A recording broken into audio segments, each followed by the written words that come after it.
Congratulations, guys. We've already made it to week 3. Remember in step 1 when we discussed emotional eating?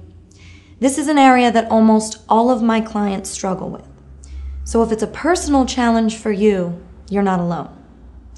Emotional eating is the result of turning to food to help fill a void. Common emotions that cause us to overindulge are fear, anxiety, excitement, depression, and loneliness. Sound familiar? During this section, we are going to focus on how to manage your thoughts to break the chain that binds your food to particular emotions. We're going to start by tapping into your self-talk, that inner voice that says, get off the couch and go to the gym, to help chip away at some of the negativity affecting your will and resolve to change.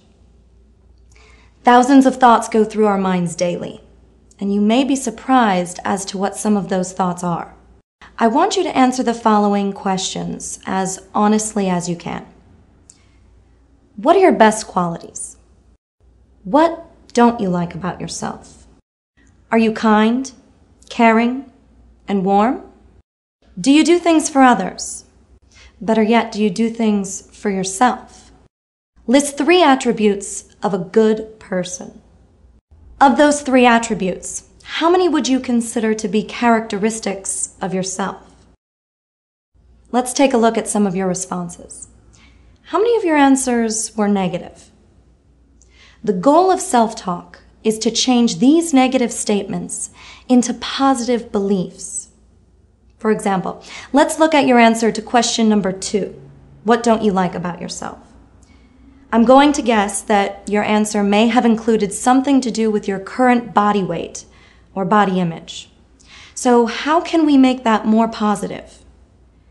Instead of looking in the mirror and becoming frustrated that you're not a perfect or ideal size, try looking in the mirror and becoming encouraged.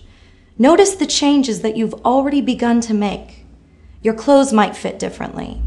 You might notice that your face feels slimmer or your body feels a little bit slimmer. Acknowledge those changes, congratulate yourself, and smile. You worked hard for those changes, and you need to acknowledge them. This is a great example of utilizing self-talk to empower and inspire yourself to change. Another tool that can aid in altering negativity is to practice restating key statements called affirmations. Affirmations are declarations or commitments that you make to yourself. They're typically I statements and something realistic. Ever notice that if you repeat something enough, you'll start to believe it? It's absolutely true. So by repeating daily affirmations, you'll start to see a huge difference in both your attitude and your self-esteem. Our emotions can also be directly tied to our ability to control eating behaviors.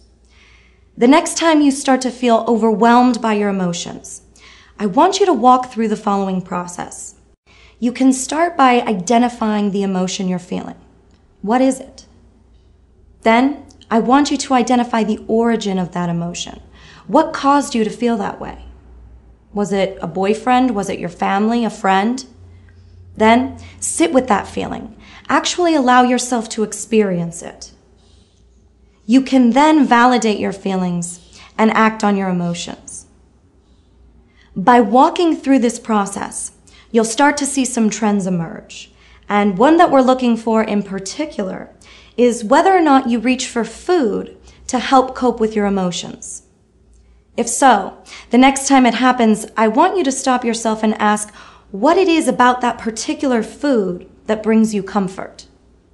Typically, foods that are high in sugars or loaded with fat will provide us with instant gratification, but leave you feeling sluggish or uncomfortable a few hours later. I want you to think back to the last time you had a big food binge. You may have felt great right away, but you might have needed a nap, had a headache, or felt nauseous a few hours later, not to mention guilty. The food mood chain is not a natural reaction. It's actually a learned behavior. Think about it. When we were kids, we didn't automatically crave foods like fried chicken or ice cream when we had a bad day. These were cravings that we were taught over time. So now you have all of the tools that you need to tap into your self-talk or your inner voice, to overcome your body's natural reaction for emotional situations.